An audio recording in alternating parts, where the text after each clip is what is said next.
우리나라의 국무총리가 바뀌려고 하는 중에 있습니다. 한성숙이라는 사람이 총리 후보자로 지명이 되었는데요. 인사청문회 중에 후보자가 한 대답 하나가 화제가 되고 있습니다. 김선교라는 국회의원이 후보자의 국가관과 역사인식을 간단히 여쭤보고 시작하겠다라고 말하면서 이런 질문을 던졌습니다. 6.25는 남침입니까? 북침입니까? 라고 물은 질문에 그건 북침입니다, 의원님 당연히 라고 대답했거든요. 여러분, 6.25는 남침인가요? 북침인가요? 이게 조금 헷갈립니다. 용어가 조금 헷갈려서 이런 얘기 들은 적이 있어요. 조금 죄송한 표현으로 안 헷갈리고 싶으면 똥침을 생각하래요. 똥꼬를 찔렀으니까 똥꼬에 찔린 침이라서 똥침이니까 남쪽이 침략받았으니까 남침이라고 외우면 된다고요. 우스갯소리로 그런 얘기도 들은 적이 있는데요.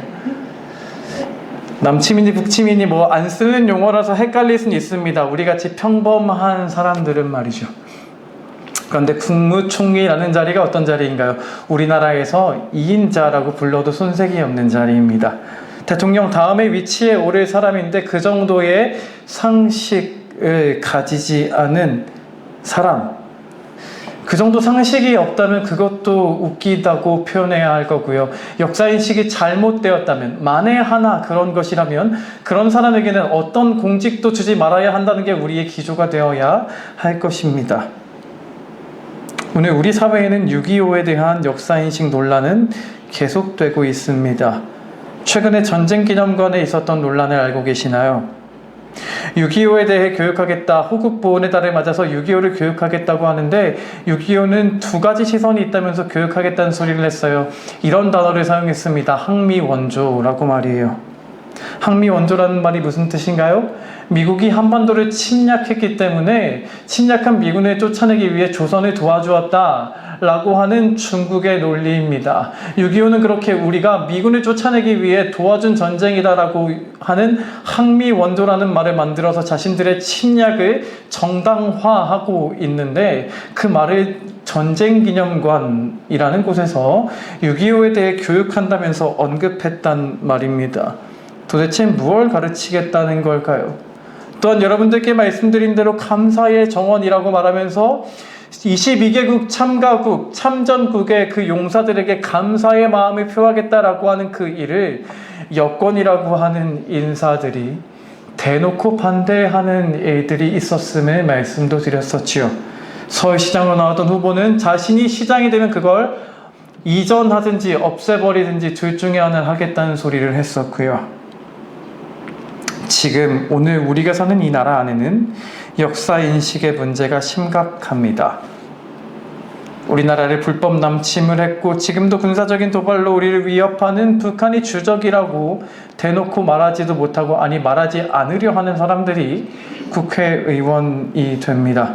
친일 정신은 정당화하고 이용해 먹으면서도 친중, 친북, 그것은 당연히 그래야 하는 것이냐?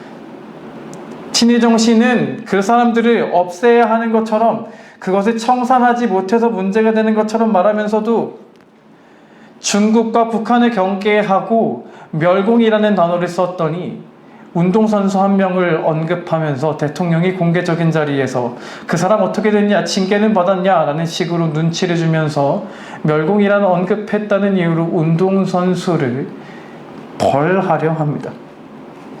이것이 정상적인 상황인가요? 오늘 잘 아시는 부분 시편 103편 2절의 말씀에서는 성경에서 우리에게 이렇게 말씀하십니다. 잊지 말라라는 말씀이죠.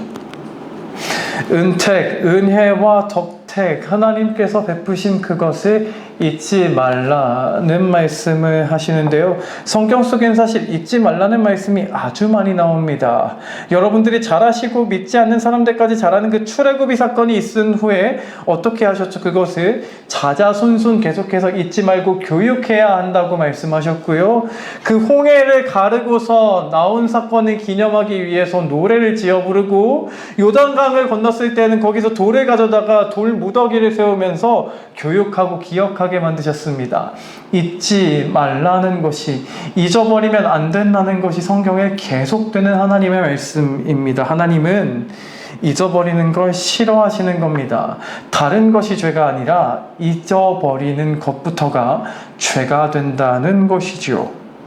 그렇다면 우리 신앙인들이 해야 하는 일 중에 하나는 잊지 않는 것, 기억하는 것인 줄로 믿습니다. 더 나아가서 성경은 선한 일을 받았는데 악하게 갚는 일에 대해서 무섭게 경고하기까지 하십니다. 물론 이런 것을 사람들이 여러 가지 속담이나 사자성어로 말하는 것을 알고 계실 줄 압니다만 성경에서도 무서운 말씀을 하시는데요.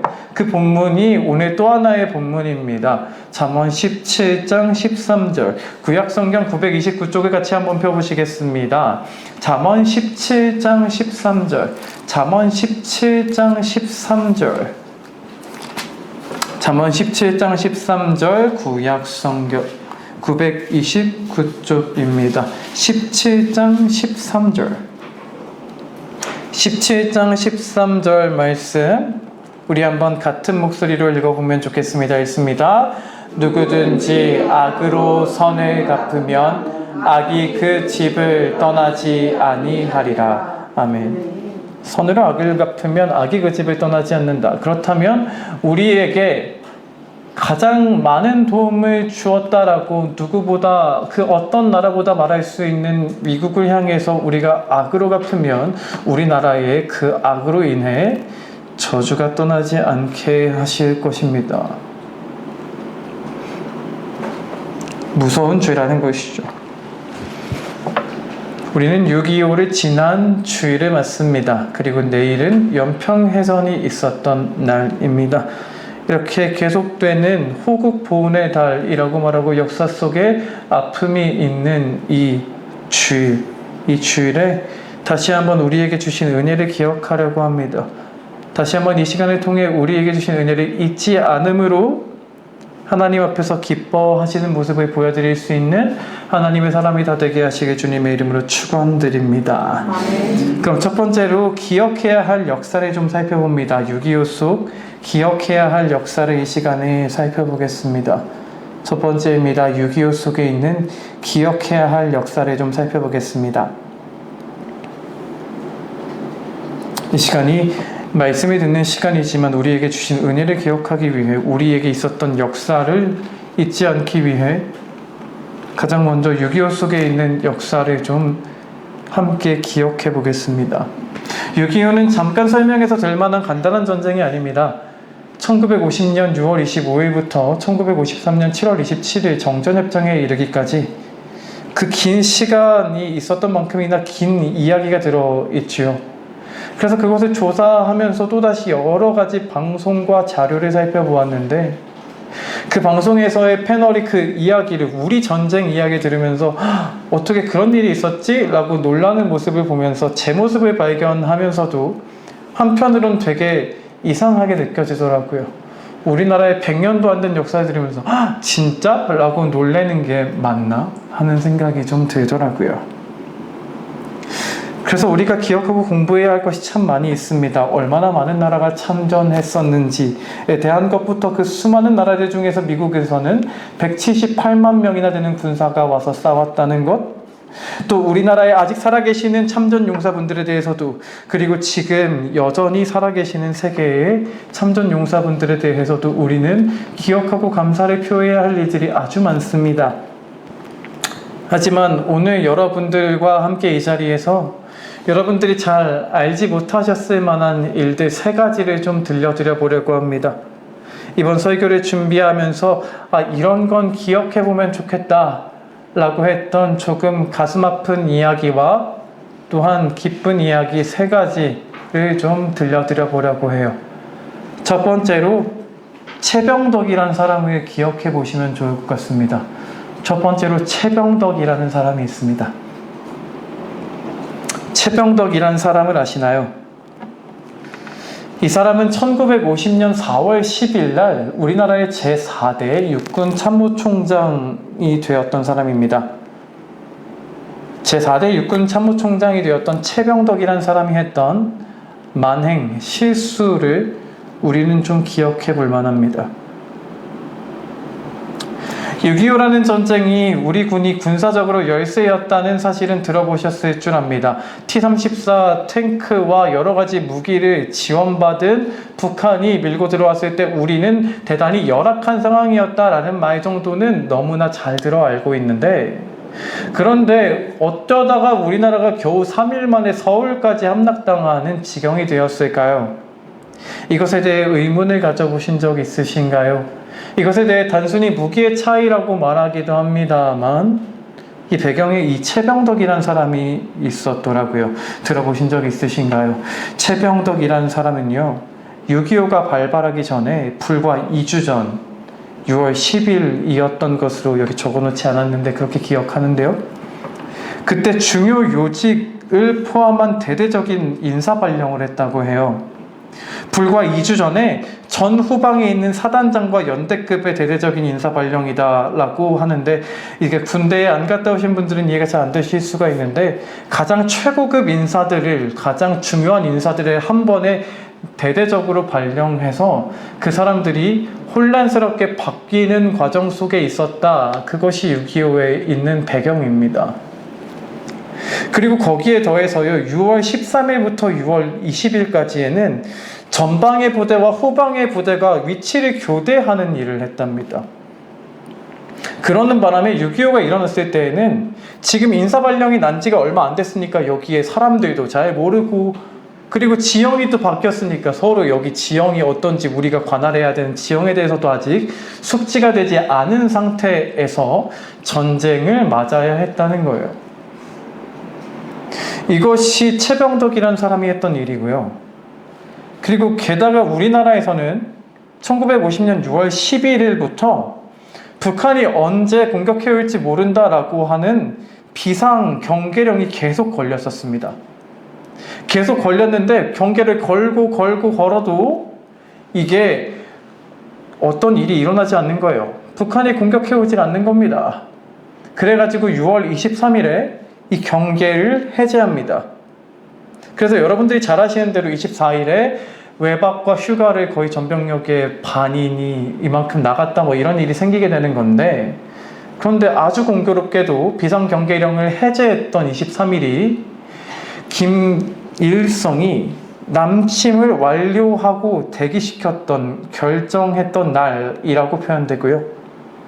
24일에 그렇게 내보냈을 때 그 상황을 다시 복기해보면, 문제는 그때 24일날 그런 일들을 해도 괜찮냐라고 하는 논의를 하면서 육군참모총장에게 이런 보고가 들어왔답니다. 정보상황실에서요, 북한 군관이 지형정찰을 하는 게 파악됐다라는 게 보고된 거예요. 사단들이 그 주변을, 38선 주변을 경계하고 있었는데 북한의 군인들이 와가지고 지금 지형을 순찰하고 있는 것 같다, 위급하다, 이러다가 24일이나 25일에 공격이 올지 모른다라는 보고를 이미 23일날 받았다는 겁니다. 경계령을 해제했던 날 사실은 받았어요. 그래가지고 다시 경계령을 발령하든 아니면 추가 인원을 좀 조정하든 둘 중에 하나가 필요합니다 라고 이야기를 받았지만 최병덕은 이걸 거절하고 휴가를 내보냈던 겁니다. 이 모든 일의 중심에 최병덕이 있었다는 이유 때문에 최병덕이 간첩이다 라고 하는 그런 추정을 하는 사람들이 있는데, 최병덕이 죽었기 때문에, 전쟁 중에 사망했던 사람이었기 때문에 어떤 일이 있었는지 우리는 정확하게 알 수가 없습니다.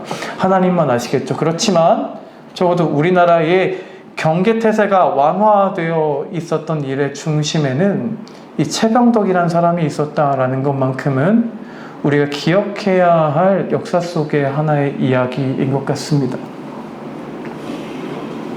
두 번째로 이런 이야기 한번 들려드려 봅니다. 서울대병원 집단학살 사건입니다. 두 번째로 서울대병원 집단학살 사건이 있습니다. 이 사건에 대해서 들어보신 적이 있으신가요? 다시 한번 전쟁의 초기로 돌아가 봅니다. 개전 초기에 이 학살 사건이 벌어졌는데요.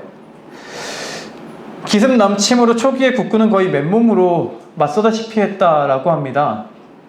그래서 고작 3일 만에 44,000명이 전사했다고 해요. 44,000명이 전사했으면 부상자도 그에 못지않게 어마어마하게 나왔겠죠.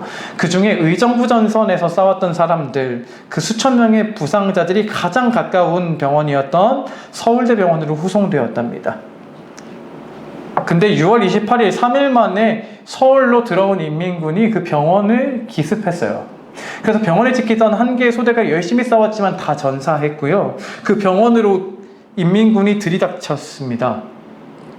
그래서 그 병원을 둘러싸고 아무도 나가지 못하게 막고 원수놈들의 앞잡이들이 누워있다라고 하면서 병실마다 들이닥쳐서 총으로 쏴 죽였다고 합니다.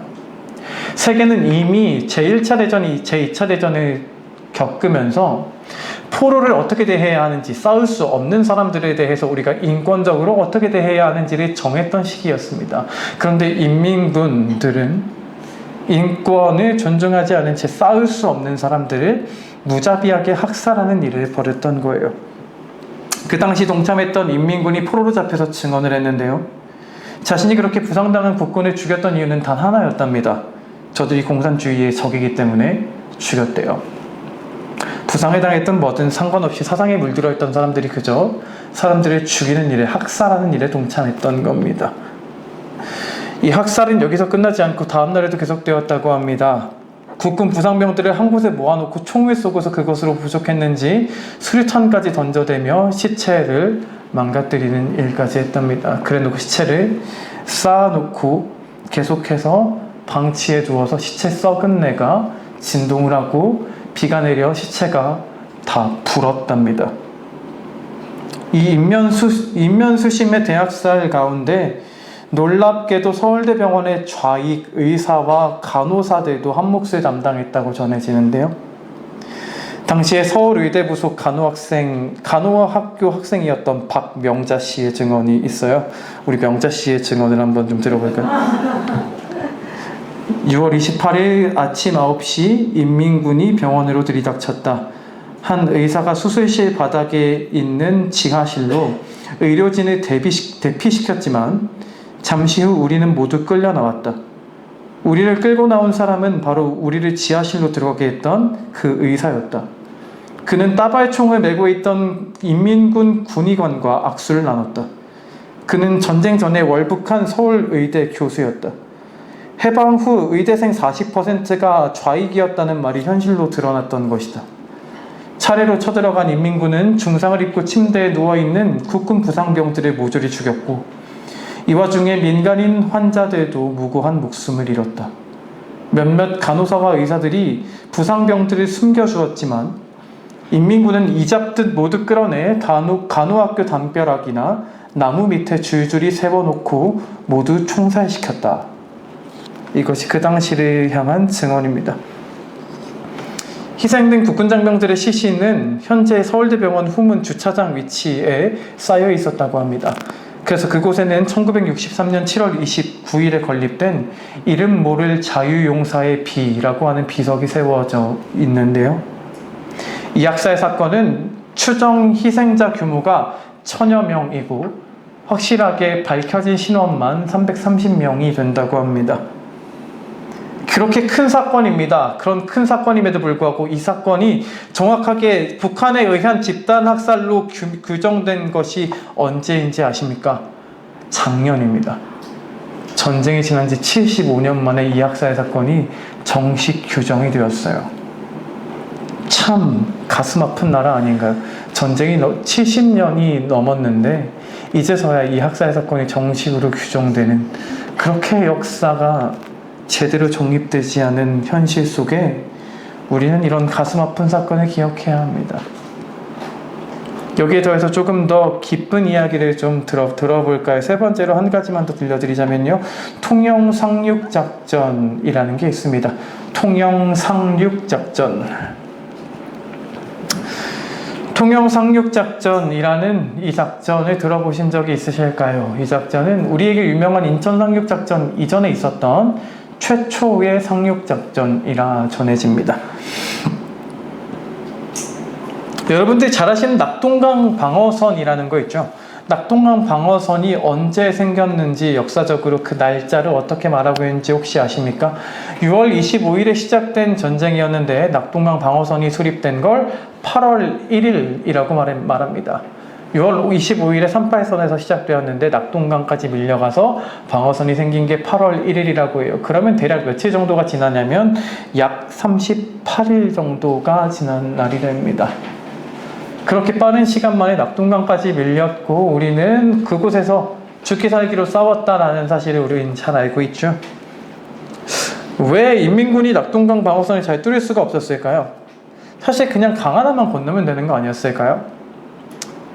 당시에는 유엔군의 도움으로 화력이 강해졌기 때문에 쉽게 그 강을 넘어가기 어려웠다라는 것도 맞는 말인데 여긴 기적적인 하나님의 역사도 있었습니다. 이 7, 8월 달에는 유난히 장마가 길게 계속되었다고 해요. 그래서 비가 너무나 기록적으로 많이 내리는 바람에 그 강이 너무나 불어 있었대요. 너무 불어 있어서 일반적인 상황에서 건널 수 있는 상황이 아니었기에 낙동강 방어선이 그렇게 유지될 수 있었던 거랍니다. 그런 신비한 역사가 낙동강 방어선 가운데 같이 있었는데요. 인민군 입장에선 지금까지 이렇게 밀고 들어왔는데 계속해서 진격할 수 없는 상황이 되니까 이제 꾀를 내기 시작합니다. 전면으로 뚫을 게 아니라 우리가 측면으로 돌아가서 뒤통수를 치자는 전략을 편 거예요. 그래서 세운 것이 통영으로 가자였습니다. 여러분, 통영 옆에 지형적으로 지리적으로 통영 바로 옆에 있는 지역이 어딘지 아십니까? 통영 옆에가 거제고요. 거제 옆으로는 뭐가 있을까요? 가덕도라는 곳이 있고요. 가덕도는 어디 옆에 있을까요? 부산 옆에 있죠. 그렇게 통영 쪽이 지금 군사적으로 비어 있으니까 거기 점령하자. 그리고서 거기서 거제 가덕도를 통해서 부산을 치자. 낙동강을 지금 못 가겠으니까 그렇게 공격을 하자는 전략을 세운 겁니다. 그래가지고 낙동강으로 가기 어려워진 그 사람들이 직접 통영으로 갔더니 통영은 하루 만에 함락이 되고 맙니다.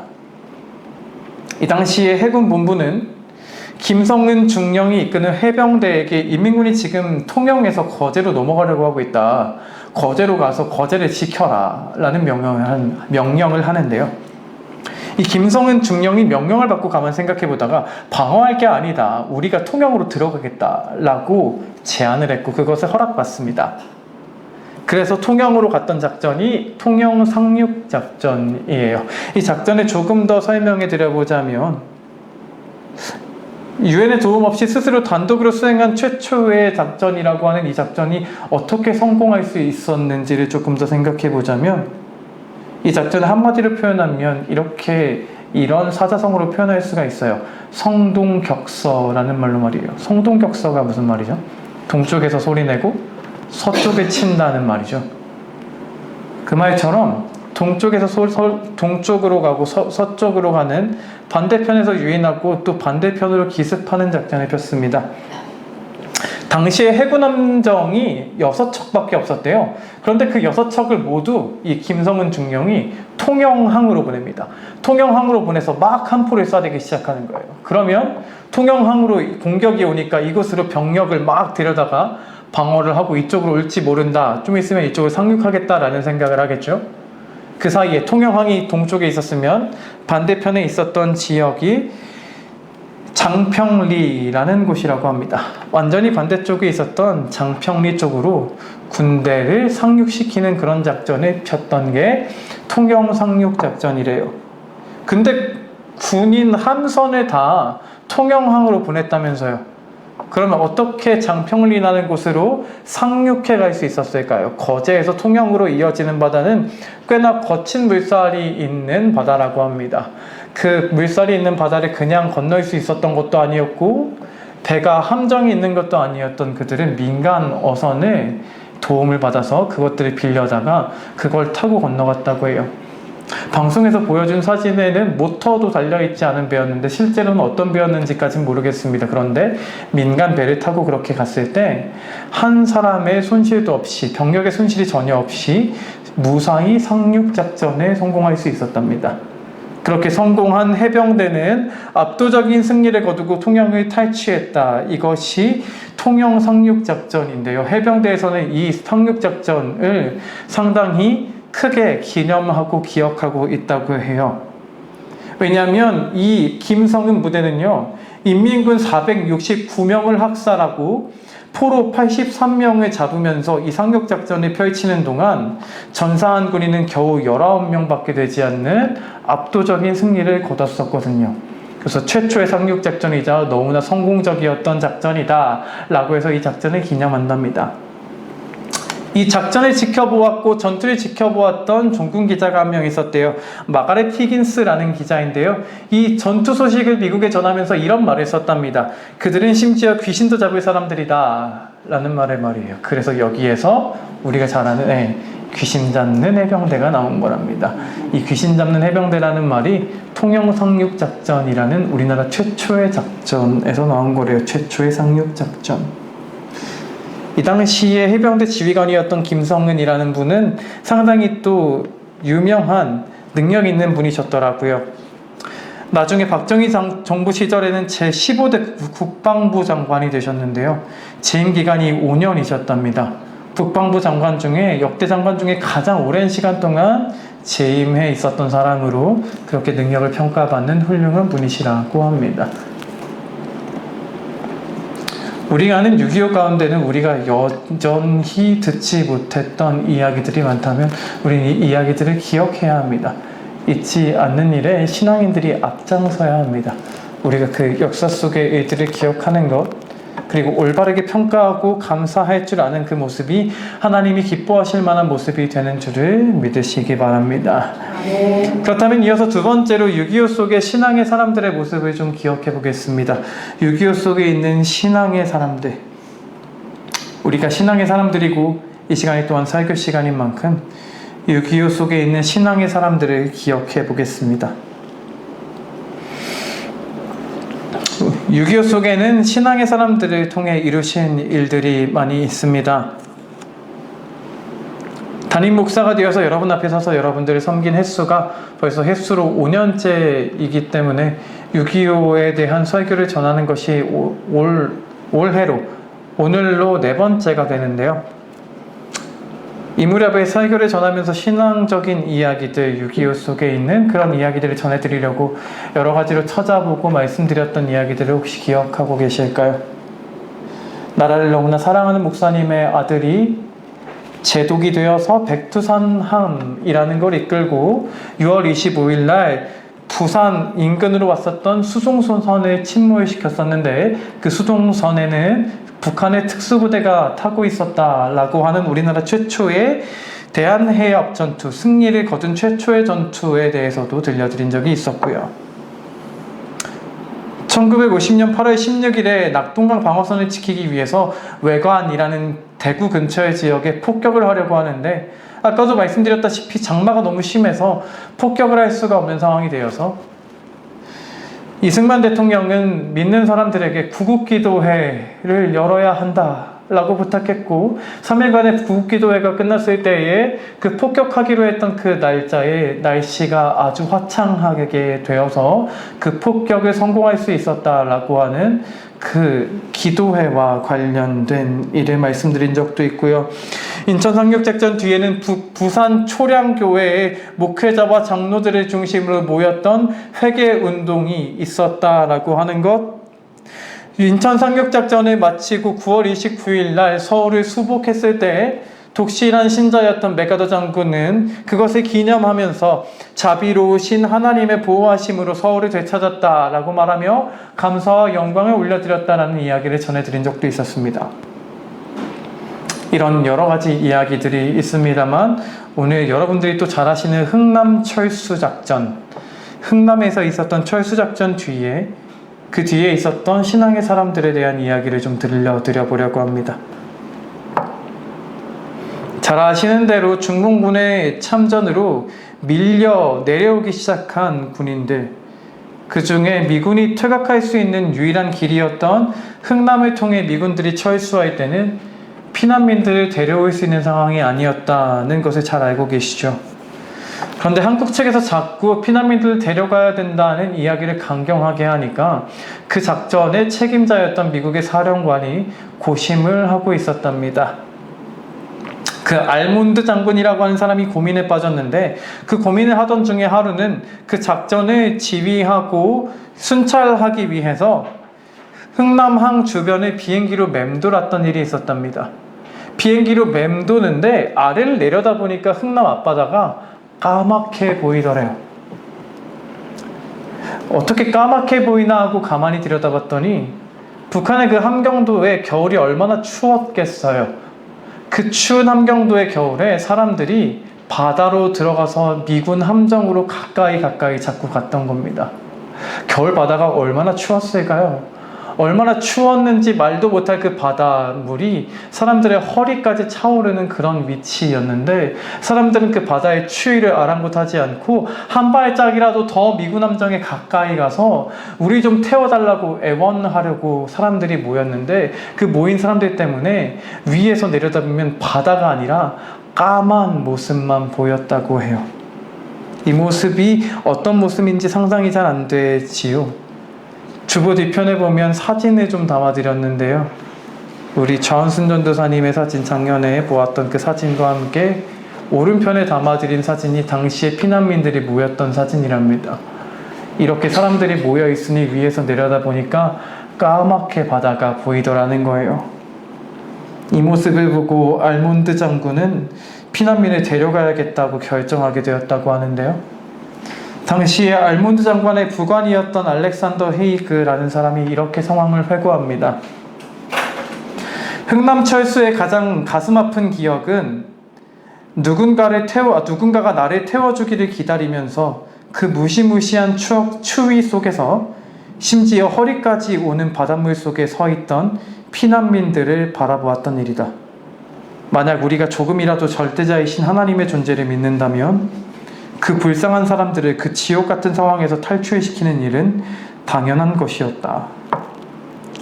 남을 도울 수 있는 상황이 아니었습니다. 그런데 그 사람들이 남을 돕게 만들었던 그 행동의 배경에는 신앙적인 양심이 있었던 겁니다. 내가 하나님의 존재를 믿으면 저 사람들을 그냥 두면 안 된다 라고 하는 사람들의 움직임, 그것이 흥남철수의 시작이 되었던 거예요. 그런데 당시에 피난민을 태웠던 화물선이 있습니다. 메러디스 빅토리호라는 배인데요. 메러디스 빅토리호는요, 정원이 겨우 60명이었다라고 해요. 무슨 배가 60명밖에 못 타는지 모르겠긴 한데요. 그 배가 60명만 타게 설계된 배랍니다. 그러니까 쉽게 따지면 60명만 생각해서 음식을 실어왔다고도 볼 수 있겠고요. 60명만 생각해서 잠자리를 마련해 놓고 60명만 생각해서 화장실을 만들어 놓고 뭐 이런 배였던 거죠. 그런데 그 배에 처음에는 10,000명까지 태우고 그 다음에 나에게 알려달라고 했었는데 결국 14,000명을 태우고 부산까지의 항해를 떠나게 됩니다. 이 14,000명이 탔던 배에는요, 이 사람 저 사람이 다 탔을 거 아니에요. 그래서 임산부들이 있었답니다. 그래서 항해하는 날이 길지 않았는데 한 3, 4일 정도가 되었는데 그 사이에 아이를 낳은 사람만 5이 되었다고 해요. 5명의 아이가 태어났는데 그 배에서 태어난 아이들에게 사람들이 임시로 이름을 붙여줬대요. 배에서 임시로 이름을 붙여주면 그 아이들에게 뭐라고 이름을 붙여주면 좋을까요? 이렇게 이름을 붙였답니다. 첫 번째 태어난 아이에게 김치1이라고 붙였대요. 그러니까 5명이 태어났는데 김치 1, 김치 2, 3, 4, 5까지 이름을 붙였답니다. 또 그 배에는 우리가 아는 유명한 사람도 있어요. 피난민의 후손 중에 한 명이 대전에 있는 유명한 빵집의 대표님이랍니다. 대전에 있는 유명한 빵집 아시죠? 성심당. 그 집의 대표님이 그 후손 중에 한 분이래요. 메러디스 빅토리호는 그렇게 흥남에서 부산까지 항해를 마쳤는데요. 부산항에 도착한 날이 12월 24일이었고 그곳에 너무 사람이 많아서 정박할 수가 없어서 25일 날 거제로 와서 그곳에 정박해서 사람들을 내려주게 되었답니다. 마침 그날이 크리스마스였기 때문에 이 날을 기억할 때 크리스마스의 기적이다 라고 부르게 되었는데요. 훗날 이 화물선 메러디스 빅토리호의 선장은 이렇게 그 당시를 회고합니다. 저는 때때로 그 항해에 대해서 생각합니다. 어떻게 그렇게 작은 배가 그렇게 많은 사람들을 태울 수 있었는지. 그리고 어떻게 그 한 사람도 잃지 않고 그 끝없는 전쟁의 위협들을 극복할 수 있었는지를 생각합니다. 그러면 명확하고 틀림없는 메시지가 저에게 전달됩니다. 그의 크리스마스에 황량하고 차가운 한국의 바다 위에서 하나님의 손길이 배의 키를 잡고 계셨다는 메시지입니다. 이런 고백을 남기는 것이 그 배의 선장입니다. 그 배의 선장은 그곳까지 오는 동안에도 잠시 정박할 때가 있으면 교회에 가는 사람이었다, 예배를 드리러 가는 사람이었다라고 전해지는 사람인데요. 이렇게 그 당시를 회고할 정도면 그 당시에 얼마나 조마조마하는 마음으로 기도하는 심정으로 그 배를 이끌었을까를 생각해 보게도 됩니다. 사랑하는 여러분, 우리가 잘 아는 흥남철수 작전이라는 그 일 뒤에도 신앙의 사람들이 있었습니다. 하나님은 그렇게 3년이나 되는 그 긴 전쟁 속에 이런저런 일들, 이런저런 때마다 신앙의 사람들의 움직임을 통해 역사에 오셨던 것입니다. 하나님께서 그렇게 가장 비참하고 참혹한 시간에 신앙의 사람들을 사용하셔서 일하셨다는 사실을, 신앙의 일들을 통해서 그 역사를 움직여 오셨다는 사실을 기억하시기 바랍니다. 말씀을 맺어봅니다. 우리나라 대한민국은 이렇게 하나님께서 놀라운 은택을 베푸신 나라입니다. 성경은 그 은택을 잊지 말라 하시나 믿는 사람들조차 이 사실을 잊어버리며 은혜를 받은 사람답게 살지 못했습니다. 한때 이 나라에는 기독교인이 1000만 명이라 말하는 시절이 있었습니다. 1000만 명이라고 말하는 시절이 있었다면 말이죠. 그 신앙인들이 똑바로 행동할 수 있었다면 이 나라가 어떻게 달라졌을지 모른다는 말과 똑같은 겁니다. 다른 누구를 탓할 필요가 없습니다. 신앙인들이 먼저 바르게 행동하지 못한 겁니다. 무엇이 신앙적인 일인지 헤아릴 줄 몰랐던 겁니다. 그 일의 시작이 우리는 기억하는 것, 잊지 않는 것, 그리고 그것에 대해 감사할 줄 아는 것, 사람에게는 물론이요 하나님 앞에 감사하며 나아가는 것, 그것이 우리가 해야 되는 아주 기본적인 일의 시작이었는데 70년이 넘은 전쟁에 있었던 일 하나도 제대로 정립하지 못한 나라가 되었다면 그의 가운데에는 1000만 명이나 되었다라고 하는 기독교인들의 잘못을 이야기하지 않을 수 없는 것입니다. 우리가 다시 한번 이 나라 가운데 받은 은혜를 기억하고 우리가 먼저 바르게 되지 못했음을 불쌍히 여겨달라고, 믿는 사람들의 회개의 소리를 들으시고 다시 이 나라를 올바르게 세워달라고, 그렇게 말씀을 붙잡고 기도하는 마음으로 함께 찬양하고 기도드리면서 이 말씀을 맺어보면 좋겠습니다. 준비해드린 악보로 찬양할 건데요, 나의 백성이 함께 같이 찬양하고 잠시 같이 기도하고 마치겠습니다. 나의 백성이 2절로 함께 찬양드립니다.